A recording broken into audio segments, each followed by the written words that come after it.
Saudara, dalam 3 topik terhangat di sepekan hari ini, kami akan menghadirkan kembali pembahasan tentang polusi udara di ibu kota. Ada juga koalisi partai politik jelang pemilihan presiden 2024, serta pernyataan presiden yang menegaskan dirinya bukanlah lurah, melainkan seorang presiden.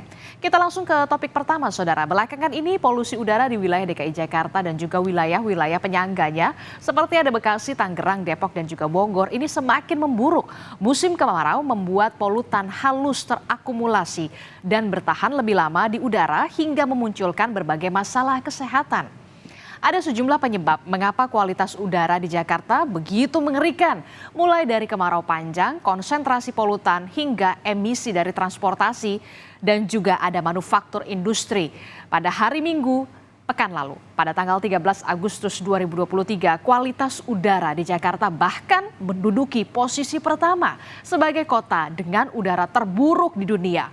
Dan berdasarkan data situs pemantau udara IQ Air, indeks kualitas udara di Jakarta berada di angka 170 atau masuk dalam kategori tidak sehat. Ya, Organisasi Kesehatan Dunia atau WHO mencatat sejumlah gangguan kesehatan akan muncul jika kita terpapar udara yang buruk secara terus-menerus. Mulai dari gangguan sistem saraf pusat, lalu kanker paru-paru dan penyakit paru obstruktif kronis, saudara. Ada juga gangguan kesehatan pernapasan berupa asma dan juga kerusakan fungsi paru-paru. Kualitas udara yang buruk juga bisa mengakibatkan gangguan pada sistem reproduksi, sakit kepala, dan juga mengalami kecemasan. Sebelumnya sempat mengemuka ada isu polusi yang bersumber dari pembangkit listrik tenaga uap atau PLTU berbahan bakar batu bara. Namun hal ini ditepis oleh Menteri Lingkungan Hidup dan Kehutanan Siti Nurbaya Bakar. Menurut Siti, biang kerok polusi di Jabodetabek adalah emisi kendaraan bermotor. Tercatat, saudara, ada 24,5 juta kendaraan bermotor di wilayah Jabodetabek. Ya, menyikapi hal ini, Presiden Jokowi pun memanggil sejumlah menterinya untuk membahas polusi udara yang memburuk di Jabodetabek.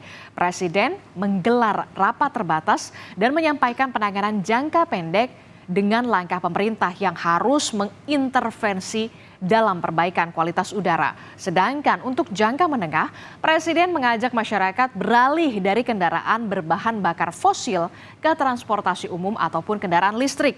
Presiden juga akan mendorong perusahaan menerapkan sistem kerja hybrid, yakni work from home, demi mengurai kemacetan di ibu kota yang semakin parah. Banyak ruang terbuka hijau dan tentu saja ini memerlukan anggaran, siapkan anggaran. Dan jika diperlukan, kita harus berani mendorong untuk banyak kantor melaksanakan hybrid working, work from office, work from home. Mungkin saya nggak tahu nanti dari kesepakatan di rapat terbatas ini, apakah 7525 atau angka yang lain. Ya, sejalan dengan usulan Presiden, pemerintah Provinsi DKI Jakarta pun mengusulkan separuh ASN di DKI bekerja dari rumah untuk mengurangi polusi udara. Pemprov DKI juga menambah 800 ruang terbuka hijau untuk mengatasi tingkat emisi yang tinggi. Namun hal ini ternyata ditentang oleh sejumlah pelaku usaha karena dinilai bisa mengganggu produktivitas.